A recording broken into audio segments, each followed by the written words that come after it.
Merhaba, iyi günler. El-Kaide ve IŞİD konusunda bir şeyler anlatmak istiyorum. Ama öncelikle vurgulayayım ki daha önceki yayınlarda da bunu söyledim. Türkiye bu konularda çok ilgili değil. Kamuoyunun, sivil toplumun bu olayı konuşmak istemediğini farkındayım. Çok fazla üzerinde durmak istemediğini farkındayım. Ancak olaydan olaya, saldırıdan saldırıya belki gündemine geliyor ama Eee, ben önemli olduğunu düşünüyorum ve onun için ısrarla, denk geldikçe bu konuda görüşlerimi, düşüncelerimi ve bilgilerimi paylaşmak istiyorum. Eee, El-Kaide ile IŞİD'in arasında El-Kaide ile IŞİD'i, karşılaştırmak istiyorum. Daha önce değişik vesilelerle bunu yaptım ama böyle bir başlı başına bunun üzerine bir yayın yapmamıştım. Yazı da yazmamıştım pek. Bugünlerde bunun, gerekli olduğunu düşünüyorum. Çünkü, şöyle bir olay yaşanmıştı konjonktürel olarak.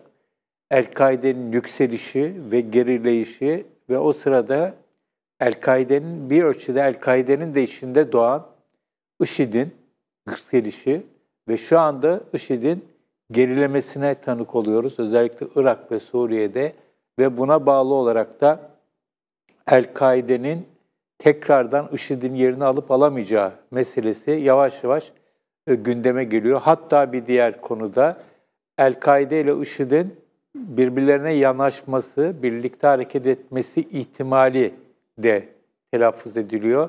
Uzun bir süre bu iki yapı birbirine uzak, hatta bazı durumlarda kavgalı ve çatışmalıydı. Suriye'de çatıştıkları çok oldu. Birçok yerde El-Kaide ile IŞİD'in arasında çok ciddi mesafeler vardı. Bunun bir nedeni daha önceki dönemde El-Kaide'ye kendini yakın gören, El-Kaide'ye biat etmiş olan bazı grupların dünyanın değişik yerlerinde ve kişilerin IŞİD'e yönelmeleriydi. Bunların bir kısmı cezaevlerinde de oldu. Bu noktada Türkiye'de çok ilginçtir. Her ne kadar bunlar çok konuşulmasa da Türkiye'de ki El-Kaidecilerin önemli bir kısmının değişik aşamalarda, değişik nedenlerle IŞİD'e yönelmiş olduklarını duyduk, biliyoruz. Burada El-Kaide ile IŞİD'in arasındaki farklılıklara baktığımız zaman şunu rahatlıkla söyleyebiliriz. El-Kaide daha küresel ölçekte hareket eden bir örgüttü ki 11 Eylül bunun en açık göstergesiydi. El-Kaide daha çok Usame Bin Laden'in El-Kaide'nin ilk kuruluşunu dile getirdiği zamanki basın açıklamasında yaptığı, deklarasyonda yaptığı gibi bir Yahudi ve Amerikan emperyalizmine ya da sömürgecilerine karşı, Haçlı zihniyetine karşı bir cihat çağrısı olarak başladı ve onların gözünde bu düşman nerede bulunursa orada bu düşmana saldırmanın bir görev olduğu söylendi. Dolayısıyla El-Kaide dünyanın değişik yerlerinde Amerikan hedeflerine, İsrail'in nedense pek yok ama esas olarak Amerikan hedeflerine saldırı düzenledi. 11 Eylül 2001'de doğrudan Amerika Birleşik Devletleri'ni kalbinden vurdu ve zaten zirveye çıktığı andır o ama ondan sonra inmeye başladı. IŞİD ise yerel mücadeleyi temel aldı. Irak El-Kaide'sinin dönüşmesiyle ortaya çıkmış bir yapıdan bahsediyoruz. Öncelikle Irak'ta başladı, sonra Suriye'ye geçti ve Irak'ta Musul'un düşmesi, Suriye'de Rakka, iki önemli merkezde belli bir aşamadan sonra hilafet ilan ettiler. Ve işin rengi orada değişti. Hilafet devleti ilanıyla beraber değişti. El-Kaide'nin böyle bir devlet ilanı yoktu. El-Kaide bunun yerine büyük ölçüde barındığı Afganistan'da var olan Taliban yönetimine kendini bağlamıştı. Yani Afganistan'da bir devlet ilan etme yoluna gitmedi. Taliban'ın devletine bağlılığını beyan etti. Yani şöyle bir anlaşmaydı o. Siz bize burada varlığımızı garanti edin, bize dokunmayın, bizim önümüzü açın. Biz de size hiçbir şekilde itiraz etmeyelim. Sizin devletinizde gözümüz yok. Biz dünyada buradan üstlenerek dünya değişik yerlerinde Amerika'ya ve İsrail'e saldıracağız gibi özetlenebilecek bir anlaşmaydı bu. IŞİD bunun işin rengini değiştirdi. Kurtarılmış bölgelerde devlet ilanına gitti ve bunu hilafet olarak ilan etti. Ebubekir el-Bağdadi de halife olarak kendini lanse etti. Burada işte büyük bir kopuş yaşandı. Bu kopuş şöyle özetleyebiliriz. El-Kaide'nin içerisinde dünyanın değişik yerlerinden El-Kaide'ye katılan insanların ezici bir çoğunluğu, büyük bir çoğunluğu savaşçı insanlar, savaşmaya giden insanlar ya da o savaş yapılanmasının belli yerlerinde yer alan insanlardı. Ama IŞİD'de çok farklı bir şey oldu. IŞİD hilafet ilan ettiği zaman dünyanın dört bir tarafından insanlar, bir hilafet devleti altında yaşamak isteyen insanlar, çoluk çocuk, genç yaşlı demeden Rakka'ya, Musul'a ve diğer Irak ve Suriye'deki IŞİD denetimli yerlere göç ettiler. IŞİD'in en önemli farkının bu olduğunu düşünüyorum. Daha yerel bir ulus devlet inşası kendince, tabii ulus değil burada, ümmetin devletini inşa etme iddiası ne derece inandırıcıdır o ayrı bir tartışma ama sonuçta buna inanan insanlar oldu ve bu devletin çatısı altında yaşamak isteyen insanlar oldu ve buraya belli bir aşamada özellikle Suriye'de Esad rejimine karşı muhalefeti destekleyen güçlerin toleransıyla birlikte akın akın insanlar gitti. Avrupa'dan, Amerika'dan, Asya'dan insanlar gitti. Bunların bir kısmı tabii ki savaşa gittiler ama bir diğer kısmı da, önemli bir kısmı da burada yaşamaya gitti. IŞİD'in propaganda filmlerine baktığımız zaman genellikle bizler savaş filmlerini görüyoruz. O kafa kesmeler, şunlar bunlar, terörü, vahşeti görüyoruz. Ama IŞİD propagandasının en önemli bölümünü aslında kendi ilan ettikleri hilafet devletinin işleyişiyle ilgili videolar oluşturuyor. Yani burada nasıl bir bürokrasi oluşturulduğu, sağlık hizmetleri, eğitim hizmetleri, gündelik hayatla ilgili yapılan propaganda materyallerinin özellikle yeni insanları çekmede çoklukla kullanıldığını biliyoruz. Dolayısıyla IŞİD iki yönüyle beraber çıktı. Bir, insanlara bir inandıkları gibi yaşayabileceklerini garanti ettikleri bir hilafet devleti, bir de savaş. Ve savaşta sonuna kadar vahşetin öne çıktığı, dehşetin öne çıktığı bir savaş. Ve bazı insanlar yaşamaya, bazı insanlar savaşmaya, bazıları da hem savaşmaya hem yaşamaya gittiler. Bugünlerde bu konuda çok ciddi bir tartışma yapılıyor. O da şu, IŞİD'in Irak ve Suriye'yi kaybetmesinden sonra ne olacak? Irak ve Suriye'de başkentlerini kaybetti. Suriye'de çok az bir yere sıkıştı. Irak'ta da büyük ölçüde artık denetleyebildiği toprak kalmadı. Ama varlığını bir şekilde sürdürüyor, biliyoruz. Ancak bir hilafet devleti fiilen yok oldu. Şimdi burada iki tane soru var. Birincisi, bu ülkelerde yaşayan insanlar, yani bu ülkenin vatandaşı olup, yani Irak'ın ve Suriye'nin vatandaşı olup, Sünni Araplar, IŞİD'e katılmış olan Sünni Araplar ne olacak meselesi var. Bir diğer sorun da buralara savaşmaya gelmiş olan insanlar ne olacak sorusu. Yani yabancı savaşçılar, batıdan gelenler, Asya'dan gelenler vesaire. Nedense bizde bu pek sorulmuyor ama çok ciddi sayıda Türkiye'den gitmiş olan yüzlerce insanın Türkiye'ye geri döndüğü söyleniyor. Bunların bir kısmı, hatırı sayılır bir kısmı savaşçı ya da savaşçı olma potansiyeline sahip insanlar. Ama bir kısmı da gerçekten oraya yaşamaya gitmiş ve sonra da hayal kırıklığı yaşayıp geri dönmeyi seçmiş insanlar. Bunların ne olacağı, bunların cezalandırılıp cezalandırılmayacağı meselesi var. Bunlar rehabilite edilebilir mi bu kişiler meselesi var. Deradikalizasyon adı verilen bir uygulama var. Ama bir diğer önemli soru, bu kişilerin ne olacağı sorusundan daha önemli bir soru, IŞİD'in ne olacağı sorusu. Orada işte bugünlerde ilginç yazılar çıkıyor. Mesela en son Washington Post'ta okuduğum çift imzalı bir yazıda çok önemli bir noktanın altı çiziliyor. IŞİD'in en önemli farkı hilafet devletiydi. El-Kaide'den ve birçok o zamana kadar gelen radikal İslamcı gruplardan bir toprakta devlet ilan etti ve birçok insan için bu devletin içerisinde yer almak çok cazipti. Şimdi o devlet yok. Dolayısıyla burada IŞİD'in çok ciddi bir şekilde, olumsuz bir şekilde etkileneceğini kestirmek mümkün. Bunun yerine IŞİD Yemen'de ya da Afrika'nın bazı bölgelerinde hilafeti taşıyabilir mi? Taşımak isteyebilir ama Irak ve Suriye gibi buraların Irak ve Suriye kadar cazip olmayacakları çok kesin. Dolayısıyla bu bir yerde IŞİD aslında kendi kendini tuzağa düşürmüş oldu. Hilafet devletiyle büyük bir cazibe yarattı. Öyle ki dünyanın değişik yerlerindeki radikal İslamcı örgütlerin önemli bir çoğunluğu IŞİD'e biat ettiler. Hilafet devletine ve Ebu Bekir el-Bağdadi'nin halifeliğini kabul ettiler. Bunların önemli bir kısmı El-Kaide'den ayrılmıştı.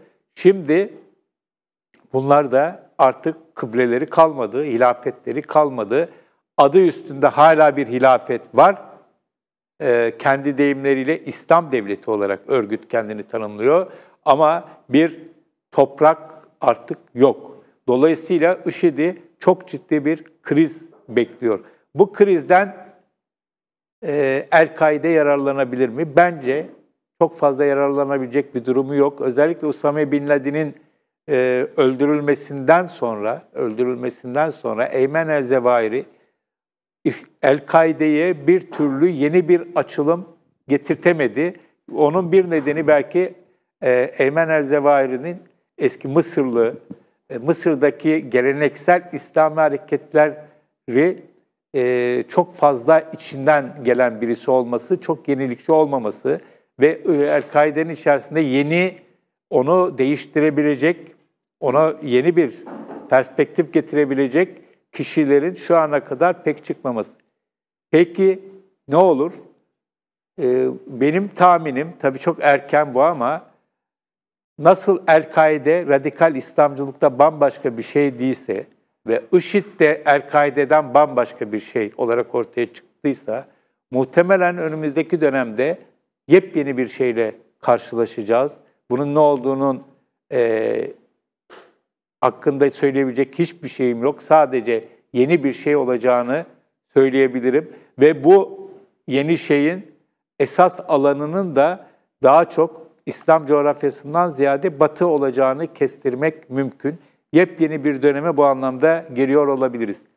Bir diğer husus, Usame Bin Laden'in Abbottabad'daki villasında ele geçirilen dokümanların önemli bir kısmı CIA tarafından kamuya açıldı. En son dün itibariyle yeni malzemeler de açıldı ve artık sonlandırıldı.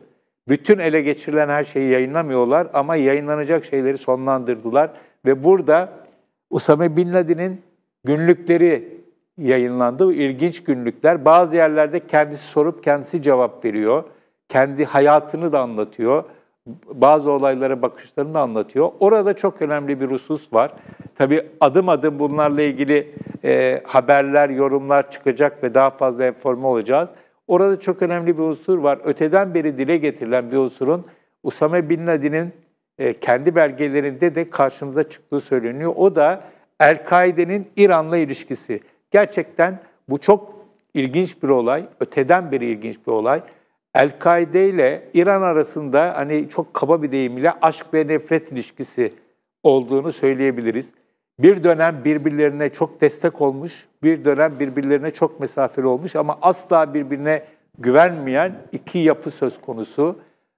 El-Kaide'nin Amerika'ya, Amerika Birleşik Devletleri'ne ve İsrail'e saldırma potansiyeli nedeniyle İran tarafından belli dönemlerde kollanmış olduğunu biliyoruz. Ancak daha sonra 11 Eylül'den sonra aynı İran'ın Amerika Birleşik Devletleri ile işbirliği yapıp El-Kaide ve Taliban'ın Afganistan'da etkisizleştirilmesine de çok ciddi katkıda bulunduğunu biliyoruz. Ama yine de şunu söyleyebiliriz ki El-Kaide ile İran arasında zaman zaman sorunlar yaşanmış olmakla beraber çok büyük çatışmalar olmadı. Usame Bin Laden'in metinlerinden görüldüğü kadarıyla, ilk yansıyanlara baktığımız kadarıyla Usame Bin Laden'in özel olarak El-Kaide konusunda, İran konusunda temkinli olduğu, İran'ı karşısına almamaya özen gösterdiğini biliyoruz.